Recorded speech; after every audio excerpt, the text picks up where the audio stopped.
Well, the father of Linux is feeling good. Let's take a quick news break. Well, Linus Torvalds, considered the father of modern day Linux, says 30 years later, Linus Torvalds is still delighted by Linux. He says Linux is far from a dead project. Okay, first of all, why would he say that? Is there something we should know, Linus? I'm just saying, why would you say that? Anyway, if we scroll down here, it's been more than 3 decades since the Linux operating system first saw the light of day, and Linus Torvalds is surprised and pleased at the amount of innovation.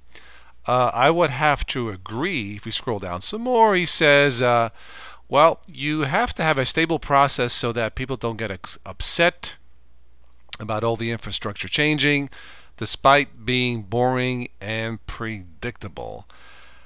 I guess that depends on your point of view. I will say with me running Linux since 2006, it's never been boring. That's for sure, with the amount of distro hopping I did over the years and finally settling on Ubuntu based.